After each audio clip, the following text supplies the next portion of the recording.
Students, आज का हमारा टॉपिक है अध्याय 3 मुद्रा और सात के अंतर्गत ऋण की शर्तें। तो किसी से हम ऋण लेते हैं तो कौन कौन सी जो शर्तें हैं वो पहले ही तय हो जाती है। सबसे पहली जो शर्त है, किसी से हम अगर ऋण लेते हैं तो सबसे पहले क्या होता है, ब्याज की दर निश्चित की जाती है। हम उससे पहले ही पूछ लेते हैं कि ब्याज क्या होगा, या वो पहले बता देते हैं कि मैं इतने प्रतिशत ब्याज पर आपको जो ऋण है या उधार जो पैसे हैं वो दूंगा। तो हर ऋण समझौते में ब्याज दर निश्चित कर दी जाती है, जिसे कर्जदार महाजन को मूल रकम के साथ अदा करता है।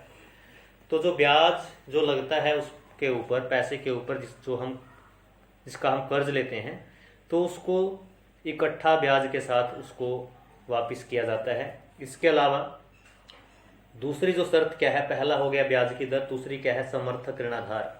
तो अगर कोई व्यक्ति ऋण लेता है तो उसको एक समर्थक ऋणाधार की आवश्यकता होती है। तो समर्थक ऋणाधार क्या है, ये ऐसी कोई भी वस्तु है जिसका मालिक कर्ज लेने वाला होता है, जैसे भूमि, इमारत, गाड़ी, पशु, बैंकों में जमा पूंजी, इनका इस्तेमाल, इन चीज़ों को वो जिससे वो कर्ज लेता है उसके पास गिरवी रखने के लिए इनका इस्तेमाल करता है, इसलिए इसको समर्थक ऋणाधार कहा जाता है। तो ये एक प्रकार की जो ऋण लेने वाला है वो ऋण देने वाले को गारंटी देता है और उसके पास अपनी कोई बहुमूल्य वस्तु है वो गिरवी रखता है। जो ऋण देने वाला है वो उस वस्तु को बेच करके, अगर ऋण लेने वाला अपना जो ऋण है नहीं चुका पाता तो जो ऋण देने वाला है वो उस वस्तु को बेच करके कभी भी अपने पैसे की भरपाई कर सकता है या उसको हासिल कर सकता है। तो ये तो था समर्थक ऋणाधार। तो ये समर्थक ऋणाधार में क्या क्या हो सकता है आपका, ये आपकी ज़मीन हो सकती है, बैंकों में जमा पूंजी हो सकती है, पशु हो सकते हैं, इनको समर्थक ऋणाधार कहा जाता है। तो ऋण की दो शर्तें हमने देखी, पहला ब्याज की दर, दूसरा समर्थक ऋणाधार। और तीसरा क्या है,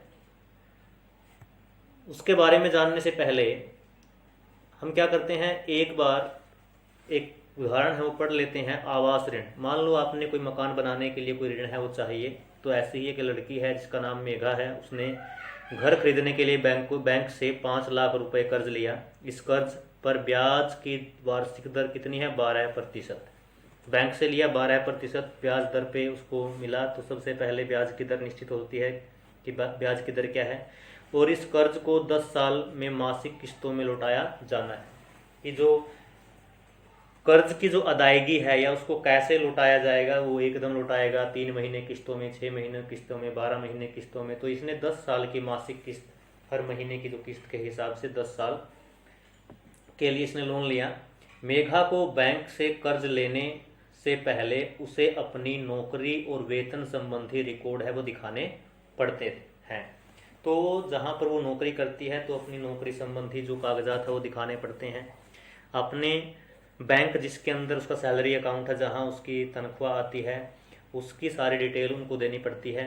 बैंक नए घर के सभी जो कागजात है वो समर्थक ऋणाधार के रूप में अपने पास रख लेता है, जिन्हें मेघा द्वारा ब्याज समेत कर्ज लौटाने पर वापस किया जाएगा।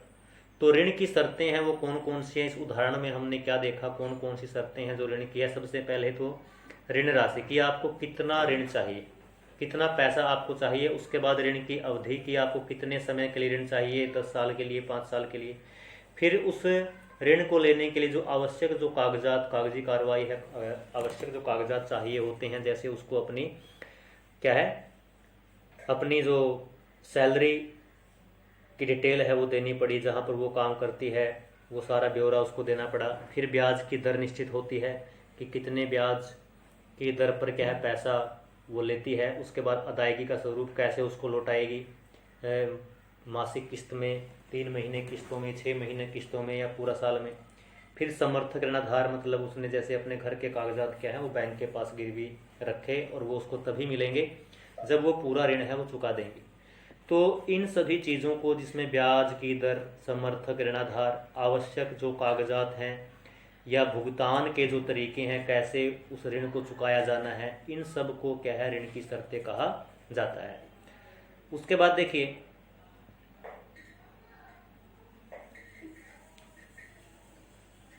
ऋण की शर्तों में एक ऋण व्यवस्था से दूसरी ऋण व्यवस्था में काफ़ी फर्क होता है। कर्ज की शर्तें उधारदाता और कर्जदार की प्रकृति के ऊपर निर्भर करती है। जो उधार लेता है और जो कर्ज देता है तो उसके ऊपर निर्भर करती है। अगले अध्याय में हम इसके बारे में पढ़ेंगे कि जहाँ विभिन्न ऋण व्यवस्थाओं में ऋण की शर्तें अलग अलग हो सकती है। तो कुछ उदाहरण हैं वो इसके अंदर दिए गए हैं जिनके बारे में हमने थोड़ा सा पढ़ना है। तो इससे आपको पता लग जाएगा कि जो ऋण की शर्तें हैं वो अलग अलग तरह से हो सकती है। तो रोहित और रंजन कक्षा में ऋण की शर्तों के बारे में पढ़ना खत्म किया था। वे अपने इलाकों में प्रचलित विविध प्रकार के ऋण प्रबंधों को जानने के उत्सुक थे कि कौन लोग उधार देते थे, कर्जदार कौन थे, ऋण की शर्तें क्या थी। उन्होंने अपने गांव के कुछ लोगों से बातचीत करने का फैसला किया और आगे आप उनका लेखा पढ़ सकते हैं कि उन्होंने क्या किया। 15 नवंबर 2016 हम सीधा उन खेतों में जाते हैं जहां दिन के समय अधिकतर किसान काम कर रहे हैं, मजदूर काम कर रहे हैं। खेतों में आलू की फसल लगी हुई है। पहले हम सोनपुर, एक छोटा सा गांव जहां सिंचाई की सुविधाएं मौजूद है, कि एक छोटे से किसान श्यामल से मिलते हैं। तो वो बच्चे क्या है, श्यामल से जाकर के मिलते हैं और श्यामल उनको क्या बताता है, या श्यामल के बारे में उनको क्या पता लगता है कि श्यामल का कहना है कि उसे अपनी 1.5 एकड़ ज़मीन को जोतने के लिए हर मौसम में उधार लेने की ज़रूरत पड़ती है। तो उसको ऋण की आवश्यकता होती है हर मौसम में। तो कुछ साल पहले तक क्या है, ऋण गांव के एक महाजन से लेता था, एक बनिए से लेता था, जिस पर उसे 5% मासिक ब्याज दर देनी पड़ती थी। तो वर्ष का कितना हो गया, 60% वार्षिक, यानी बहुत ऊंची ब्याज दर पर वो पैसे लेता था। उसके बाद उसने क्या किया, एक कृषि व्यापारी से 3% मासिक ब्याज की दर पर ऋण लेना शुरू कर दिया। तो ये ऋण उसको उसकी अपेक्षा सस्ता पड़ा। ये उसको 36% वार्षिक दर पर उसको ये पड़ा। जुताई के मौसम की शुरुआत होने पर व्यापारी ऋण पर कृषि संबंधी आगतें या ज़रूरतें हैं वो मुहैया करवाता है, जैसे खाद है, बीज है, दवाइयाँ हैं, ये देता है। जैसे आड़ती होता है हमारा, जिसे फसल तैयार हो जाने पर वापस करना होता है। ऋण पर ब्याज के अलावा व्यापारी किसानों से एक वायदा लेता है कि वह अपनी फसल क्या है उसी को बेचेगा। इस प्रकार व्यापारी निश्चिंत है क्योंकि ऋण की अदायगी समय पर हो जाएगी। जैसे ही फसल आएगी तो उसका जो पैसा है वो वापस आ जाएगा। तो इस प्रकार क्या है, फसली कीमतें फसल कटते समय ही तय हो जाती है, इसलिए वह किसानों से कम कीमत पर फसल खरीद लेता है और बाद में कीमत बढ़ने पर बेचकर भारी मुनाफा कमाता है। व्यापारी को उस समय फसल खरीदने से मुनाफा होता है, वह फसल सस्ते में खरीदकर बाद में कीमत बढ़ने पर बेचता है। तो यहाँ पर जो व्यक्ति है श्यामल, वो क्या करता है, वो जो पहले तो गांव के एक महाजन से पैसे लेता था, उसके बाद एक क्या है कृषि व्यापारी से पैसे लेने लगा और उसके पास ही अपनी फसल है वो उसको बेचने लगा। ऐसे ही एक और व्यक्ति है जिसका नाम वरुण है। तो वो अपने ऋण की व्यवस्था कैसे करता है, वरुण के बारे में जानते हैं। एक किसान मजदूर के काम का निरीक्षण कर रहा है, उसके पास अपनी ज़मीन है। अरुण के पास 7 एकड़ ज़मीन है। अरुण सोनपुर के कुछ उन लोगों में से है जिसे खेती के लिए बैंक से ऋण मिला है। इस ऋण पर वार्षिक ब्याज दर कितनी है, 8.5%। कहाँ, तो वहाँ पे क्या था 60% और 36%, और यहाँ पर केवल इसको वार्षिक ब्याज दर कितनी है 8.5%। बहुत ही सस्ता ऋण उसको बैंक से मिल जाता है और इसे अगले 3 वर्षों में कभी भी लौटाया जा सकता है। अरुण की योजना है कि वे फसल तैयार होने पर अपनी फसल का कुछ हिस्सा बेचकर इस ऋण को चुका देगा। वह बाकी आलू की फसल को शीत भंडार गृह यानी कोल्ड स्टोरेज में रख देगा और बैंक से इसके बदले में भी क्या लेगा, उसकी देखरेख करने के लिए ऋण लेगा। और बैंक क्या है, इन किसानों को हमेशा ऋण देने के लिए तैयार रहता है जो ऋण की अदायगी समय से कर देते हैं। तो इस प्रकार जो अरुण है वो अपने ऋण की जो ज़रूरत है वो कहाँ से पूरी करता है, बैंक से पूरी करता है। ऐसे ही एक और उदाहरण देखते हैं। रमा निकट के खेत में कृषि मजदूर के रूप में काम करती है। उसका अपना खेत नहीं है, दूसरे खेत में एक मजदूर के रूप में काम करते हैं। साल में कई महीने रमा के पास काम नहीं होता क्योंकि खेत के अंदर क्या होता है, फसल की जब उसको लगाया जाता है और फसल को काटा जाता है तभी क्या होता है, वहाँ पर काम होता है। उसे अपने हर रोज़ के जो खर्चे हैं उनको पूरा करने के लिए कर्ज लेना पड़ता है। अचानक बीमार पड़ने पर या परिवार में कोई समारोह, कोई शादी है वो होती है तो के लिए उसको कर्ज लेना पड़ता है।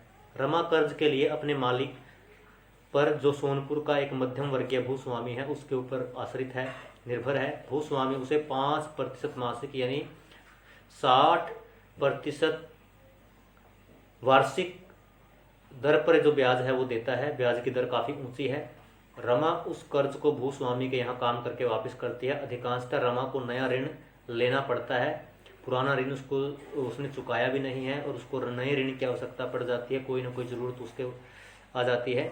वर्तमान में भी उसे क्या है 5,000 रुपये क्या है उस भूस्वामी के देने हैं। यद्यपि भूस्वामी उसके साथ अच्छा व्यवहार नहीं करता, फिर भी वह उसके लिए काम करती है ताकि आवश्यकता पड़ने पर उससे ऋण मिल सके। रमा हमें बताती है कि सोनपुर में भूमिहीन लोगों के लिए ऋण का एकमात्र जो स्रोत है वो कौन होता है, भूस्वामी ही होता है। तो यहाँ पर जो अलग अलग प्रकार के जो लोग हैं वो अलग अलग स्रोतों से क्या कर रहे हैं, अपने ऋण संबंधी जो ज़रूरतें हैं उनको पूरा कर रहे हैं। उसके बाद पढ़ते हैं कि सहकारी समितियों से भी हम ऋण ले सकते हैं। सहकारी समितियाँ क्या हैं कि बैंकों के अलावा ग्रामीण क्षेत्रों में सस्ते ऋण का एक और स्रोत है, वो है आपका सहकारी समितियाँ। सहकारी समिति के सदस्य अपने संसाधनों को कुछ क्षेत्रों में सहयोग के लिए इकट्ठा करते हैं।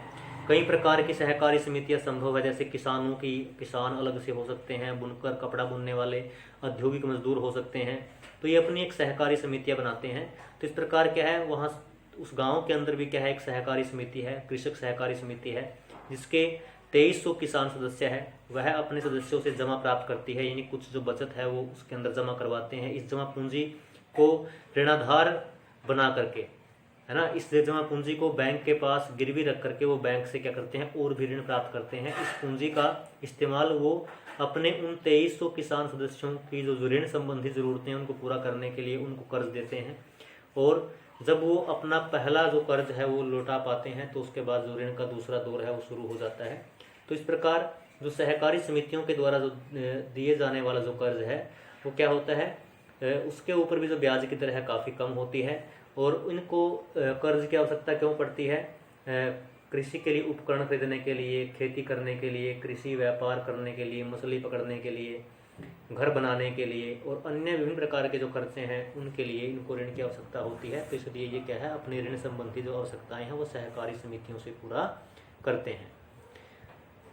तो इसमें इतना ही। अगले टॉपिक में हम पढ़ेंगे कि भारत में जो ऋण के जो स्रोत जो हमने पढ़े, अभी हमने 4 उदाहरण हमने पढ़े, तो इसमें कौन से जो स्रोत हैं वो औपचारिक क्षेत्र में आते हैं, कौन से अनौपचारिक क्षेत्र में आते हैं। तो औपचारिक और अनौपचारिक जो क्षेत्र हैं इनके बारे में डिटेल में अगले लेक्चर में हम जानेंगे। धन्यवाद।